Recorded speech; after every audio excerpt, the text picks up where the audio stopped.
তাহলে এখানে যে এই যে দুইটা শক্তি আমাদের ভিতরে,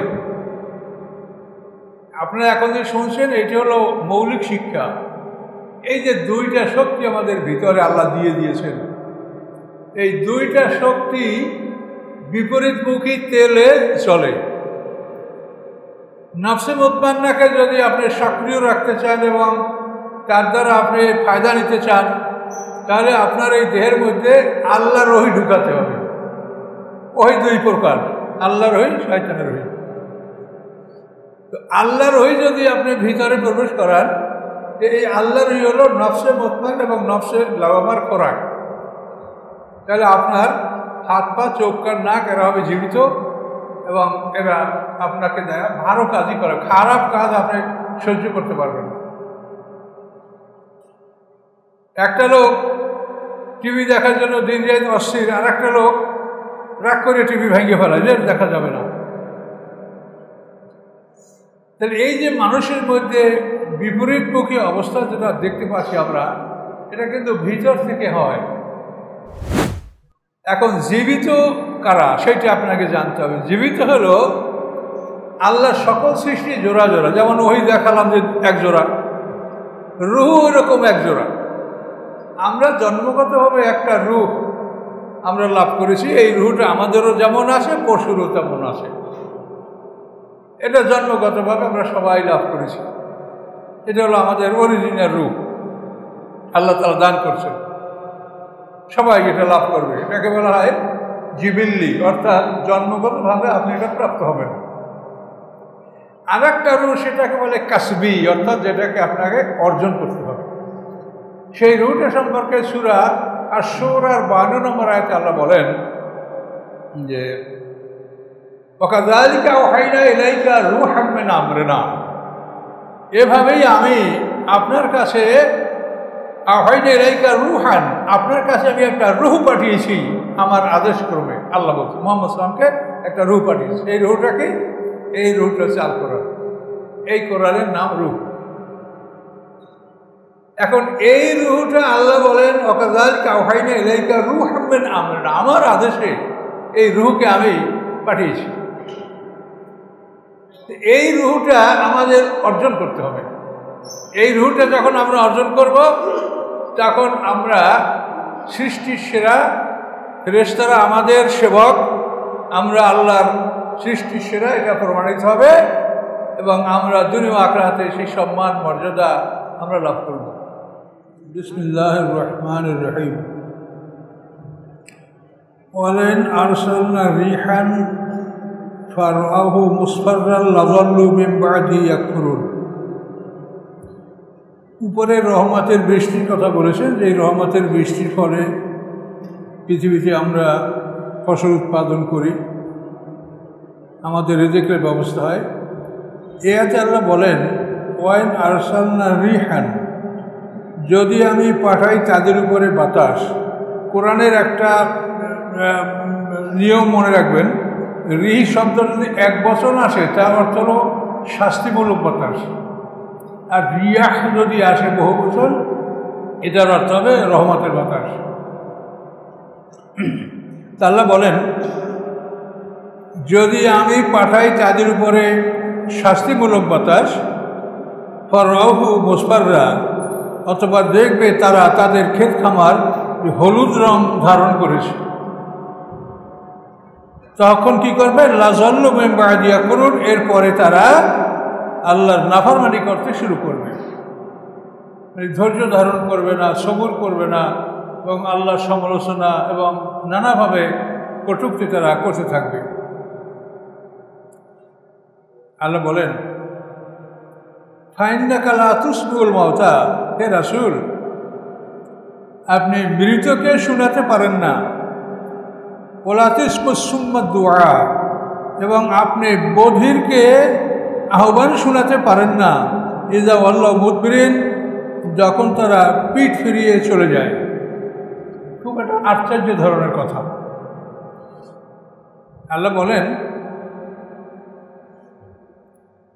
ফাইন্নাকা লা তুসমিউল মাউতা, হে রাসূল আপনি মৃতকে শোনাতে পারেন না, ওলা তুসমুসমা, বধিরকেও শোনাতে পারেন না দোয়া আহ্বান।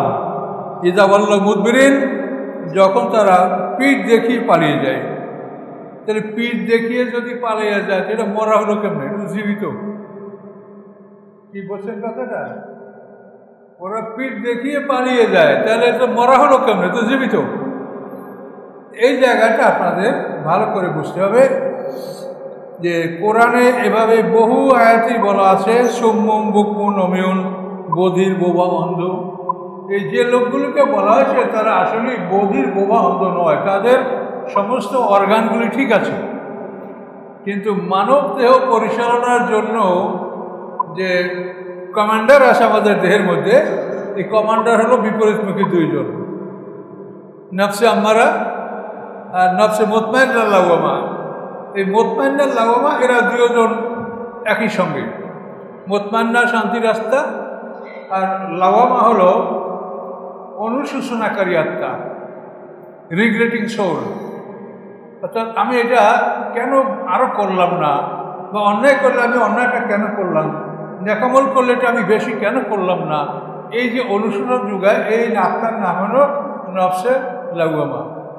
মুতমাইন্না লাওয়ামা এরা হলো এক, আর আম্মারা হলো বিপরীত। এই দুই বিপরীত পরিচালক হলো আমাদের দেহের, এটা জানতে হবে। এখন আমাদের দেহের পরিচালক যখন নফসে মুতমাইন্না হয়, তখন আমাদের হাত, পা, চোখ, কান, নাক আমরা সবসময় ভালো কাজ করব। আর যদি কারো পরিচালক নফসে আম্মারা হয়, সমস্ত খারাপ কাজগুলি সে করবে, একটাও ভালো কাজ করবে না। ঘরের কাছে মাহফিল শুনবে না, ঘরের কাছে নামাজ পড়বে না, 10 মাইল দূরে গিয়া যাত্রা গান শুনবে। তাহলে এখন এই যে মানবদের মধ্যে যে দুইটা শক্তি, যেটাকে আল্লাহ কোরআনে অন্যভাবে বলেছেন আলহামাহা ফুজুরহা ওয়া তাকওয়াহা, যে আল্লাহ তাআলা মানুষ সৃষ্টি করে তার মধ্যে ফুজুর এবং তাকওয়া দুইটা শক্তি তার মধ্যে আল্লাহ দান করেছেন, এবং এটাকে ফিতরাত বলা আছে। এই নিয়মেই আল্লাহ তাআলা সবাইকে সৃষ্টি করেছেন। তাহলে এখানে যে এই যে দুইটা শক্তি আমাদের ভিতরে, আপনারা এখন যে শুনছেন এটি হলো মৌলিক শিক্ষা। এই যে দুইটা শক্তি আমাদের ভিতরে আল্লাহ দিয়ে দিয়েছেন, এই দুইটা শক্তি বিপরীতমুখী তেলে চলে।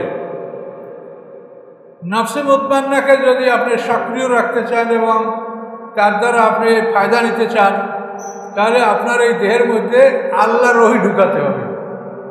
ওহী দুই প্রকার, আল্লাহর ওহী, শয়তানের ওহী। তো আল্লাহর ওহী যদি আপনি ভিতরে প্রবেশ করান, এই আল্লাহর ওহী হলো নফসে মুতমাইন্না এবং নফসে লাওয়ামার খোরাক, তাহলে আপনার হাত, পা, চোখ, কান, নাক এরা হবে জীবিত, এবং এরা আপনাকে দেয় ভালো কাজই করে, খারাপ কাজ আপনি সহ্য করতে পারবেন না। একটা লোক টিভি দেখার জন্য দিন যায় অস্থির, আর একটা লোক রাগ করে টিভি ভেঙে ফেলায়, যে দেখা যাবে না। তাহলে এই যে মানুষের মধ্যে বিপরীতমুখী অবস্থা যেটা দেখতে পাচ্ছি আমরা, এটা কিন্তু ভিতর থেকে হয়। তাহলে আমাদের শিক্ষার মধ্যে এগুলি আমাদের মৌলিক শিক্ষা হওয়া উচিত, যে একটা মানুষের জীবনটা, একটা এই যে দেহটা, একটা মানুষের জীবন কিভাবে এটা আল্লাহ সৃষ্টি করছেন। তো ওহী দুই প্রকার, আল্লাহর ওহী, শয়তানের ওহী। সূরা আনামের 121 নম্বর আয়াতে দেখেন আল্লাহ বলেন, ওয়াইন্না শায়াতিনা লা ইউহুনা ইলা আউলিয়াইহিম লিউজাদিলুকুম, নিশ্চয়ই শয়তানেরা তাদের বন্ধুদের কাছে ওহী পাঠায়।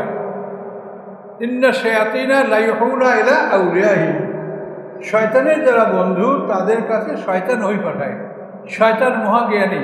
আদম আলাইহিস সালামকে সৃষ্টি করার সময় তার বয়স হয়েছিল 2,40,000 বছর, এবং সে জীবনে দীর্ঘ সময় ফেরেশতাদের মধ্যে কাটিয়েছে, এবং জিবরিল আমিন তার শিক্ষক ছিলেন, তাকে লালন পালন করে তাকে শিক্ষা দিয়েছে। শয়তান মহাজ্ঞানী। এখন এই আল্লাহ বলেন শয়তান তার বন্ধুদের কাছে ওহী করে। ওয়াইন্না শায়াতিনা লা ইউহুনা ইলা আউলিয়াইহিম, কেন? লিউজাদিলুকুম, যাতে শয়তানের বন্ধুরা তোমাদের সাথে তর্কে লিপ্ত হতে পারে, তোমাদের সাথে চ্যালেঞ্জ করতে পারে। আল্লাহ বলেন ওয়াইন আতাতুমুহুম যদি তোমরা শয়তানের বন্ধুদের আনুগত্য করো ইন্নাকুম লা মুশরিকুন, নিশ্চয়ই তোমরা অবশ্যই তোমরা মুশরিকদের মধ্যে গণ্য হবে। কত কঠিন কথা। এই বিষয়গুলি কি আমরা বুঝি যে একটা মানুষ খারাপ কেন করে, ভালো কেন করতে পারছে না? এগুলির জন্য আপনাকে এই প্রশিক্ষণ এটা লাগবে, এগুলি আপনাকে জানতে হবে এবং এর আপনার যেটা প্রতিকার আছে, ব্যবস্থা সুব্যবস্থা আছে, এটা আপনাকে করতে হবে। তো এখানে আল্লাহ তাআলা এই আয়াতে বলে, হে রাসূল, আপনি বধিরকে মৃতকে আপনি শোনাতে পারেন না। তো এটা মৃত কেন? সামনে বলেন তো পিঠ দেখাই চলে গেল, তাহলে তো মরা না, জীবিত। তাহলে এখন পৃথিবীর মানুষ হলো দুই দলে বিভক্ত। এক দল হচ্ছে তারা মৃত কিন্তু তারপরও চলে, আর আরেক দল আছে জীবিত এবং চলে। এখন জীবিত কারা সেটা আপনাকে জানতে হবে। জীবিত হলো আল্লাহর সকল সৃষ্টি জোড়া জোড়া, যেমন ওই দেখালাম যে এক জোড়া, রুহ এরকম এক জোড়া। আমরা জন্মগতভাবে একটা রূহ আমরা লাভ করেছি, এই রুহটা আমাদেরও যেমন আছে পশুরও তেমন আছে। এটা জন্মগতভাবে আমরা সবাই লাভ করেছি। এটা হলো আমাদের অরিজিনাল রূপ, আল্লাহ তাআলা দান করছেন, সবাই এটা লাভ করবে। এটাকে বলা হয় জিবিল্লি, অর্থাৎ জন্মগতভাবে আপনি এটা প্রাপ্ত হবেন। আর একটা রূহ সেটাকে বলে কাসবি, অর্থাৎ যেটাকে আপনাকে অর্জন করতে হবে। সেই রূহটা সম্পর্কে সূরা আশ-শুরার 52 নম্বর আয়াতে আল্লাহ বলেন যে ওয়াকাযালিকা আওহাইনা ইলাইকা রূহাম মিন আমরিনা, এভাবেই আমি আপনার কাছে আওহাইনা ইলাইকা রূহান, আপনার কাছে আমি একটা রূহ পাঠিয়েছি আমার আদেশ ক্রমে। আল্লাহ বলছেন মুহাম্মদ সাল্লাল্লাহু আলাইহি ওয়াসাল্লামকে একটা রূহ পাঠিয়েছি। এই রূহটাকে, এই রূহটা হচ্ছে আল কোরআন। এই কোরআনের নাম রূহ। এখন এই রূহটা আল্লাহ বলেন ওয়াকাযালিকা আওহাইনা ইলাইকা রূহাম মিন আমরিনা, আমার আদেশে এই রূহকে আমি পাঠিয়েছি। এই রূহটা আমাদের অর্জন করতে হবে। এই রূহটা যখন আমরা অর্জন করব তখন আমরা সৃষ্টির সেরা, ফেরেশতারা আমাদের সেবক, আমরা আল্লাহর সৃষ্টির সেরা, এটা প্রমাণিত হবে এবং আমরা দুনিয়া আখিরাতে সেই সম্মান মর্যাদা আমরা লাভ করব। আর যদি এই রূহটা আমরা অর্জন না করি তাহলে আমাদের মধ্যে যে রূহ সেটা পশুর সম রূহ, পশুর প্রাণ আমাদের এক, এবং এর দ্বারা পশুতে যে ক্ষতি করে তার সাথে আমরা ক্ষতি বেশি করব। যেহেতু আমাদের যে বুদ্ধি জ্ঞান আছে এটা তো পশুর নয়, রুহ তো আছে পশুর রুহ, কিন্তু বুদ্ধি জ্ঞান মানুষের, তখন সে এর দ্বারা সে সমাজের বেশি ক্ষতি করবে। তাহলে এখন আল্লাহর কথাগুলি কোরআনকে বুঝতে হলে আপনাকে এর পিছনে লেগে থাকতে হবে। যে আল্লাহ যে বলছেন যে দুই দল, এখন দেখেন এক দল যারা এই রুহটাকে অর্জন করে নাই তারা মরা কিন্তু হাঁটে, মৃত অবস্থায় হাঁটে, মৃত অবস্থায় চলাফেরা করে। আর এই রুহকে অর্জন করে যারা চলাফেরা করে তারা জীবিত চলাফেরা করে। এখন আপনি নির্ণয় করেন যে পৃথিবীর অধিকাংশ মানুষ যারা চলাফেরা করে এরা জীবিত চলাফেরা করে না মৃত চলাফেরা করে। এই জীবিত যারা চলাফেরা করে তারা জান্নাতের অধিকারী হবে, আর মৃত যারা চলাফেরা করে তারা জাহান্নামের শাস্তি ভোগ করবে। তো এই জন্য এই বিষয়টা আপনারা খুব ভালোভাবে মনে রাখবেন। আল্লাহ কি বললেন যে ওরা পিঠ দেখিয়ে চলে যায়, তাহলে মরা বলছেন আল্লাহ, আবার বলছেন পিঠ দেখিয়ে চলে যায়।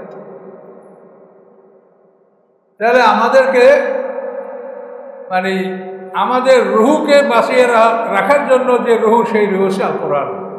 এই কোরআনকে অর্জন করতে হবে। এটা আপনারা সাধ্য অনুযায়ী, সাধ্যানুযায়ী আপনারা অর্জন করবেন। সবাই যে ফকি হবে, মুফাসসির হবে তা না, জ্ঞান অনুসারে আপনার যতদূর আপনার জ্ঞানে ধরে আপনি এর পিছনে মেহনত করবেন, তারপর শিখতে যা পারেন তা আপনি করেন। আমি এমন লোকও দেখেছি যে তারা ভালো মানুষ, কোরআন পড়তে জানে না, শেখে নাই, কিন্তু এই শুধু কোরআন পাঠ শিখতে আমার মধ্যে তার 10 বছর লাগছে পাঠ শিখতে। আবার কেউ আছে যে 1 মাস, 2 মাস, 3 মাস, 6 মাসের মধ্যে একেবারে ভালো করে সে পড়া শিখতে পারে। এখন সবাই তো জ্ঞান সমান নয়।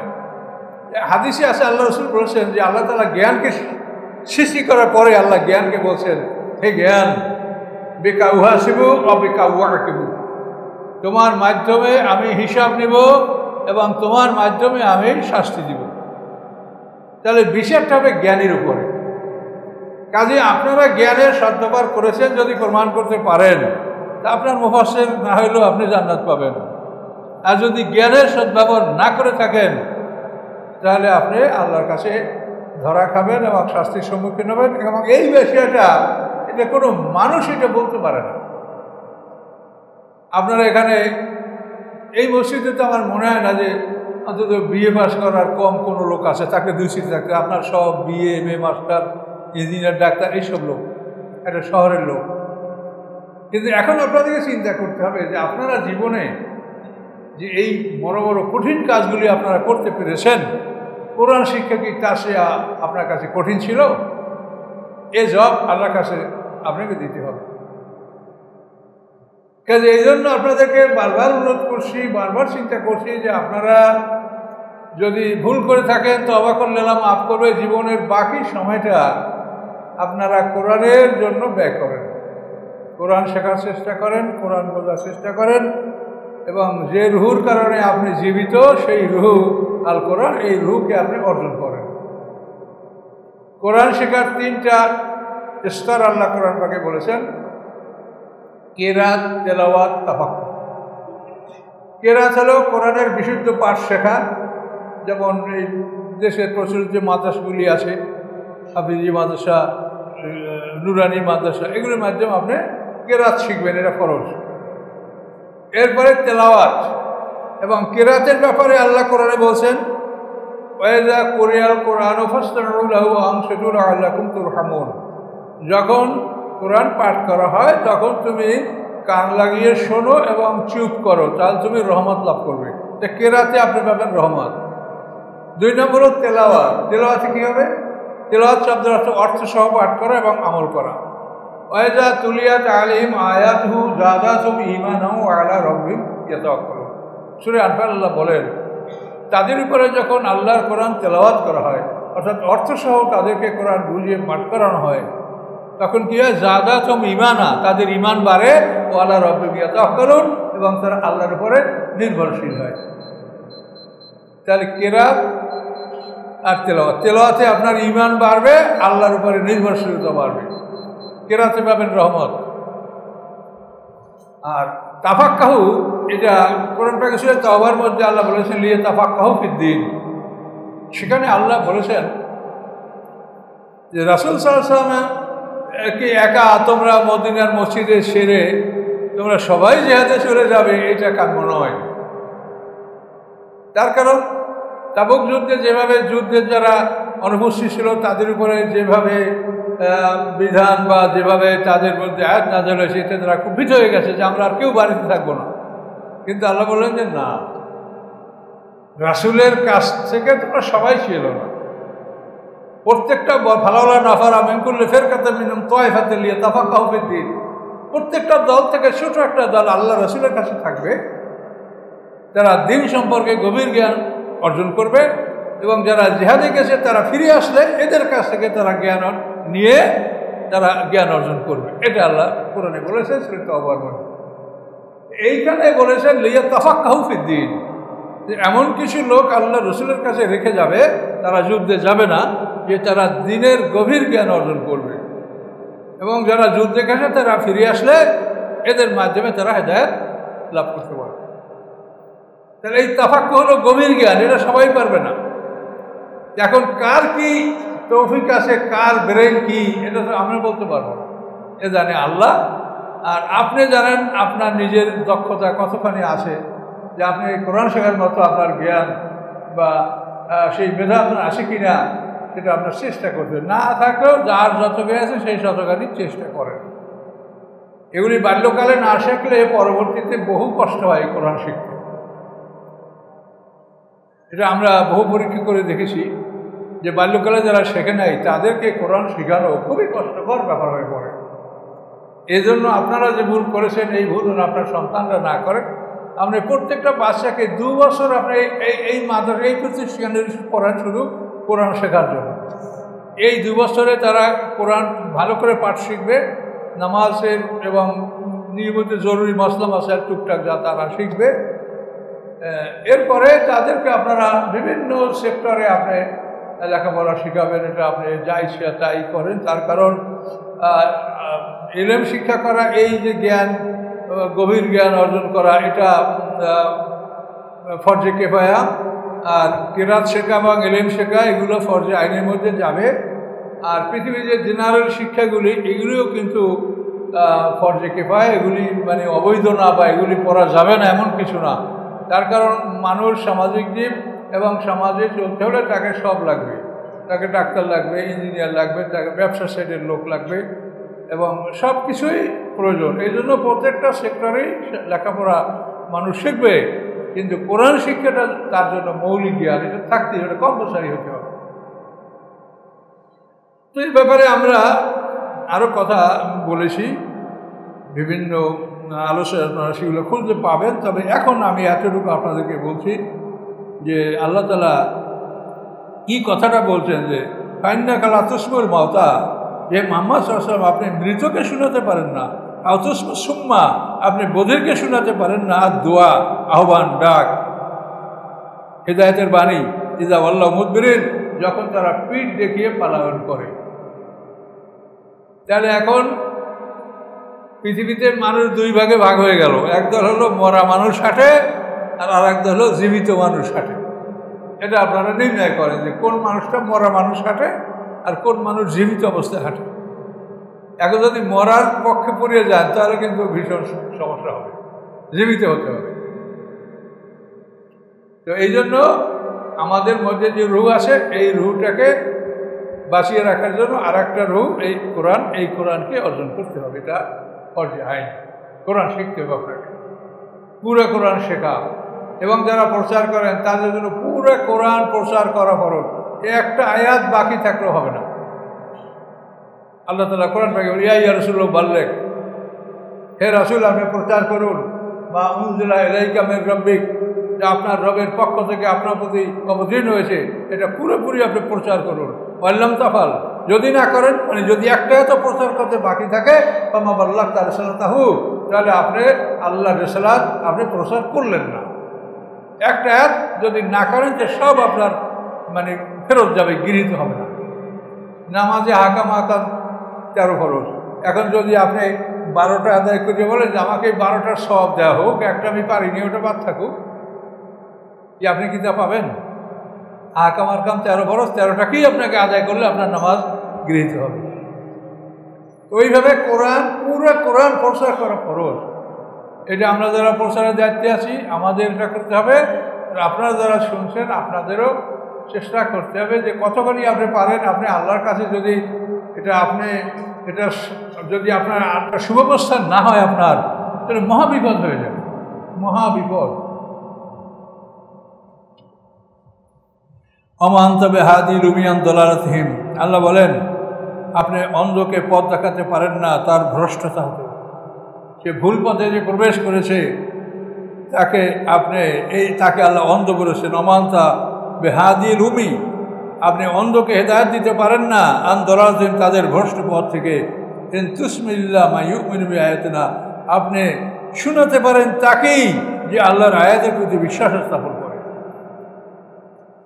মুসলিমুন, এবং সাথে সাথে তারা আত্মসমর্পণকারীও বটে। এই আত্মসমর্পণীকেও বটে, এইটাই কিন্তু আমরা একটু আশার আলো পাচ্ছি। মানে আপনাকে আল্লাহর বিধানের উপরে কমপ্লিট সারেন্ডার করতে হবে, এখানে কোনো সার নাই। সারেন্ডার করার পরে আপনার কতখানি ক্ষমতা আসে, ক্ষমতা অনুযায়ী আপনি আমল করবেন। করার ক্ষেত্রে আপনি সম্পূর্ণ পারবেন না, হয়তো আমরাও পারি না।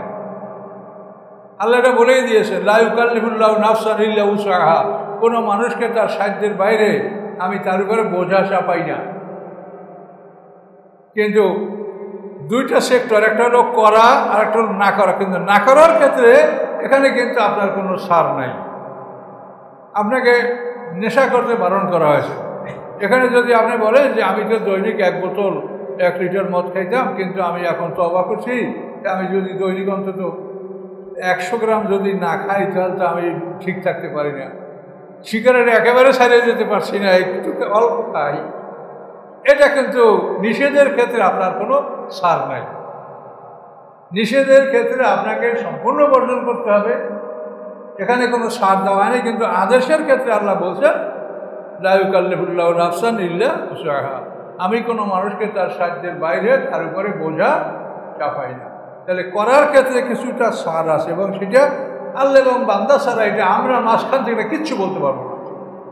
আপনার এই সব মানুষ সুন্দর লেবাস পোশাক আপনার উপরে ঢুকছেন, আমরা কাকে বলবো যে আপনার মধ্যে ওই দ্বিতীয় রুহটা নাই? এটা বলার কোনো ক্ষমতা আমাদের আছে? কাজে এই জন্য এই বিষয়টা আপনাদের নিজেদেরই সতর্ক হতে হবে যে আপনারা আসলে কি অবস্থায় আল্লাহর কাছে যাচ্ছেন।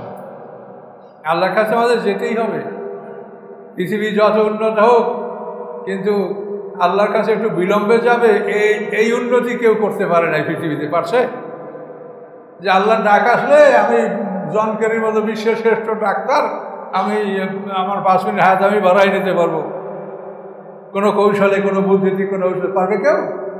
কাজে কেউ পারবে না।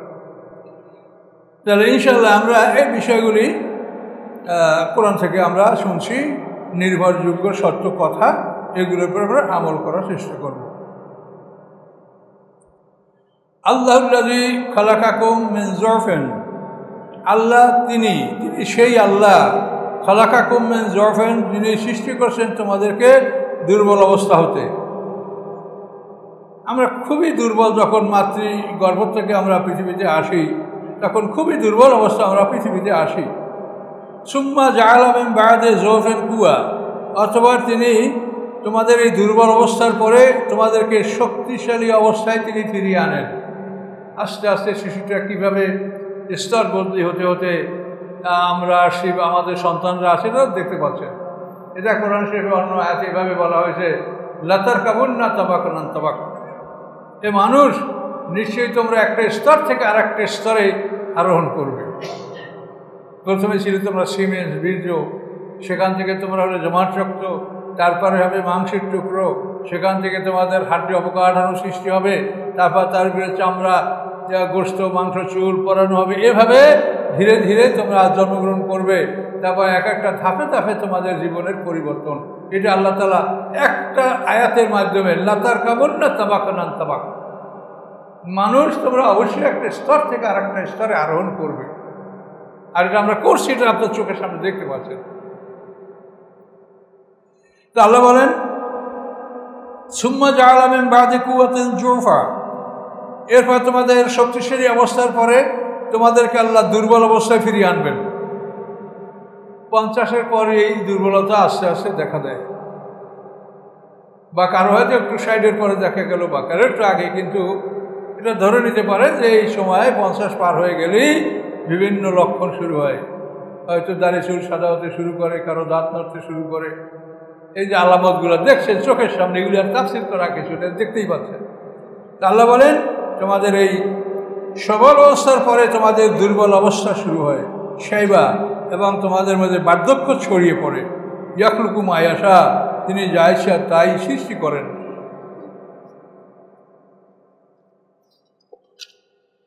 হুয়াল আলিমুল কাদির, তিনি সব কিছু সম্পর্কে অবগত এবং তিনি ক্ষমতাবান। ওয়া ইয়াউমা তাকুমুস সাআতু, এবং যেদিন কিয়ামত অনুষ্ঠিত হবে। সা মানে মুহূর্ত, এই মুহূর্ত অর্থ কিয়ামত। যেদিন কিয়ামত অনুষ্ঠিত হবে, ইউকসিমুল মুজরিমুন, সেদিন অপরাধীরা কসম করে বলবে, মা লাবিসু গায়রা সা, যে তারা 1 প্রহরের বেশি পৃথিবীতে ছিল না। 1 প্রহর, তাহলে 1 প্রহরে কয় ঘন্টা? ধরেন 3 ঘন্টা বা কিছু কম বেশি। তো তারা সেদিন ইউকসিমু, অর্থাৎ তারা শপথ করে বলবে অপরাধীরা, মা লাবিসু গায়রা সা, যে আমরা 1 প্রহরের বেশি এই পৃথিবীতে অবস্থান করিনি। কাযালিকা কানু ইউফাকুন, আল্লাহ বলেন এভাবেই তারা পৃথিবীতে বিপরীত দিকে পরিচালিত হচ্ছিল। তারা শয়তানের মাধ্যমে উল্টা দিকে তারা পরিচালিত হচ্ছিল। ওয়াকাল আল্লাযিনা উতুল ইলমা, এবং বলবে তারা যাদেরকে জ্ঞান দান করা হয়েছে, ওয়াল ঈমানা, এবং যাদেরকে ঈমান দান করে, যারা ঈমান লাভ করেছে, তারা বলবে, কি বলবে?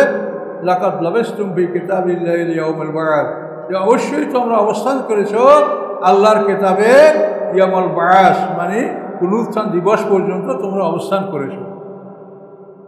তোমরা হায়াত উপভোগ করছো, হায়াতের পরে মৃত্যু, মৃত্যু পরে বরজাক, বরজাকের পরে তোমরা এখন পৃথিবীতে আসছো।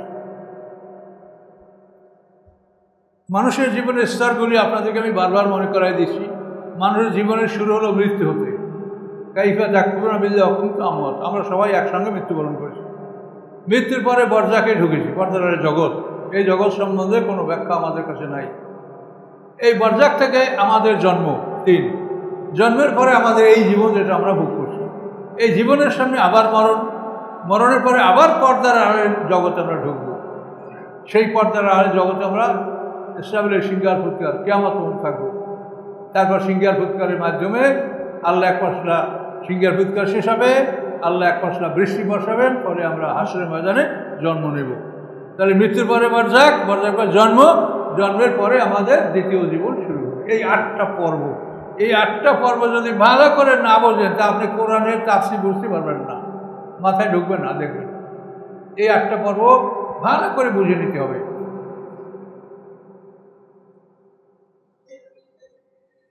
হাযা ইয়াউমুল বা'স, তোমরা পুনরুত্থান জীবন পর্যন্ত অবস্থান করেছ, এই হলো সেই পুনরুত্থান দিবস।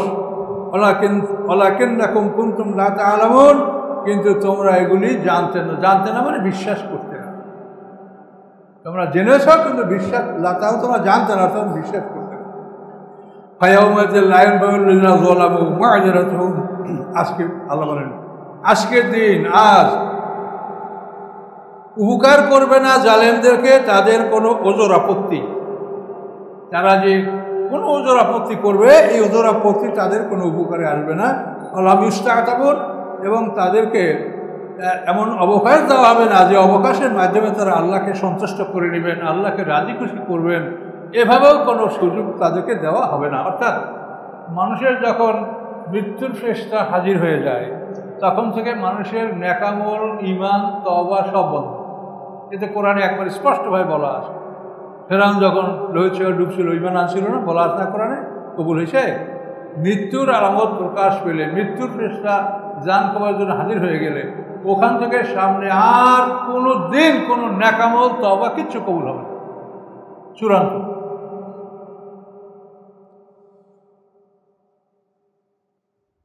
ওয়ালাকাদ যারাবনা লিন-নাসি ফি হাযাল কুরআনি মিন কুল্লি মাসাল, আল্লাহ বলেন অবশ্যই আমি বর্ণনা করেছি মানুষের উদ্দেশ্যে এই কোরআনের মধ্যে সমস্ত দৃষ্টান্তগুলি।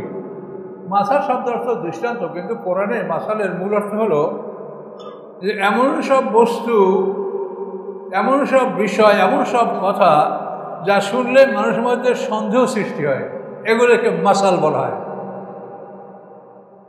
ওয়ালা ইয়াতুনাকা বিমাসালিন ইল্লা জিনাকা বিল হাক্কি ওয়া হাসানা তাফসীরা। আল্লাহ বলেন যে কোনো জটিল বিষয়ে ওরা আপনার কাছে উপস্থাপন করুক না কেন, আমি সত্য নিয়ে আসবো এবং উপযুক্ত ব্যাখ্যা আপনাকে দিব। তো মাসাল হলো এমন কিছু কথা যার মাধ্যমে সন্দেহ সৃষ্টি হয়। এই জন্য আল্লাহ বলেন এই কোরআনে আমি সকল দৃষ্টান্তগুলি বর্ণনা করেছি, অর্থাৎ যে সমস্ত বিষয় মানুষের অন্তরে সন্দেহ সৃষ্টি হয় সেটা আমি স্পষ্ট করে দিয়েছি। যে না কাবিল হাক্কে, আমি সত্যকে নিয়ে এসেছি, হাসানা তাফসীরা, এবং উত্তম ব্যাখ্যা আমি নিয়ে এসেছি। কাজে কোনো সন্দেহের মধ্যে আপনি থাকবেন না যদি আপনি কোরআনকে অনুসন্ধান করেন। যদি কোরআন থেকে দূরে থাকেন তো সেটা আলাদা কথা।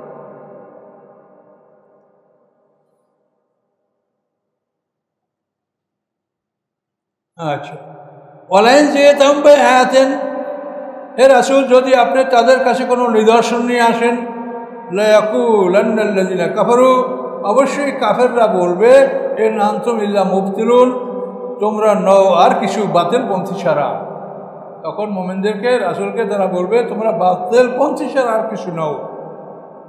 কাযালিকা ইয়াকবাল্লাহু আলা কুলুবিল্লাযিনা লা ইয়ালামুন, এভাবেই আল্লাহ তাআলা মোহর মেরে দিয়েছেন অন্তরে ওই সমস্ত লোকের যারা জ্ঞান রাখে না। ফাসবির হে রাসূল আপনি ধৈর্য ধারণ করুন। ইন্না ওয়াদাল্লাহি হাক্কুন, নিশ্চয়ই আল্লাহর প্রতিশ্রুতি সত্য। ওয়ালা ইয়াস্তাখিফান্নাকাল্লাযীনা লা ইউকিনুন, এবং যারা ঈমান রাখে না, যারা ইয়াকিন রাখে না, তারা যেন আপনাকে বিচলিত না করে, তারা যেন আপনাকে রাগান্বিত না করে। তাদের কথায় আপনি রাগান্বিত হবেন না, আপনি ধৈর্য সহকারে শুনবেন। এভাবে আমরা সূরা রুম এখানে সমাপ্ত করলাম। তো এখন এই সূরার আলোচনার মধ্যে আজকের আলোচনা বিশেষ গুরুত্বপূর্ণ। কোরআনের সব কথাই গুরুত্বপূর্ণ। এই কথাগুলো আমরা যাতে স্মরণে রাখতে পারি, আমাদের মধ্যে দ্বিতীয় রুহু, যেটা যেই রুহুর কারণে আমাদেরকে আল্লাহ জীবিত বলেন, আর ওই রুহু না থাকলে আমাদেরকে আল্লাহ মৃত বলেন, এই কথাটা রিপিট করছি যে এইটা আপনারা ভালো করে এটা আয়ত্ত করার চেষ্টা করেন। আমরা যে যেখানে আসি আলেম ওলামা সবাই চেষ্টা করছে, কিন্তু আমরা সরাসরি কোরআন থেকেই কথা বলার চেষ্টা করছি। আমাদের সোম মঙ্গল বুধ এই 3 দিন আমরা শব্দার্থ সহ কোরআনের ব্যাখ্যা এই ক্লাস আমরা করি। আপনারা সেই ক্লাসে অংশগ্রহণ করতে পারেন। সোম মঙ্গল বুধ এই ক্লাসে অংশগ্রহণ চাইলে আপনারা সেপাইপাড়া মসজিদে এশার নামাজ পড়বেন, ওইখানে আমরাও এশার নামাজ পড়ি। ওখান থেকে 150 মিটার দূরে হবে আমাদের এই ক্লাসের জায়গাটা, যে রুমে আমরা ক্লাস করি। ওখানে আমরা, যদি আপনি ইচ্ছা করেন, তাহলে ওখানে আপনারা অংশগ্রহণ করবেন। সেপাইপাড়া মসজিদ 8:30 এশার নামাজের জামাত, এই জামাতে নামাজ পড়ার পরে আমরা একসঙ্গেই ওখানে চলে যাব। আমাদের কিছু সোম মঙ্গল বুধ এই 3 দিন ক্লাস ওখানে হয়। এরপরে এই কোরআন বোঝার জন্য আমার চেষ্টা অনুযায়ী আমি এই কোরআনের 30 পারা করে তাফসীর লিখেছি। তারপর শব্দার্থ সহ কোরআনের একটা কপি 30 পারা এটা আমি করেছি। আল-ওয়াদার সিরিজে 11টা বই লেখা হয়েছে, 12 নম্বর বই ইনশাল্লাহ সেটা আমার কমপ্লিট হয়েছে, এখন টাইপ হয়েছে, সেটা হয়তো কিছুদিনের মধ্যে প্রেসে দেব। তারপর মনে করছি যে আর লিখবো না, কিন্তু তারপরও মনে হয় যে যদি সময় আল্লাহ দেন আরও, তাহলে লেখি, আরও অনেক কিছু লেখার আছে। তো সেই যাই হোক, আল্লাহকে দোয়া করেন কত সময় আমাদের আল্লাহ দিবেন আর কত সময় আল্লাহ এই সুযোগ দেবে, সেটা আল্লাহ ভালো জানে। তাহলে আপনাদেরকে আহ্বান থাকলো, আপনারা এই মনে রাখেন, কোরআন নাযিল হয়েছে প্রথম শব্দই কিন্তু একরা বিসমি রাব্বিকাল লাযী, না পড়লে আপনি শিখতে পারবেন না। এই জন্য আমাদের লেখা বই পুস্তক, তাফসীরকারকদের লেখা তাফসীর, এগুলো আপনারা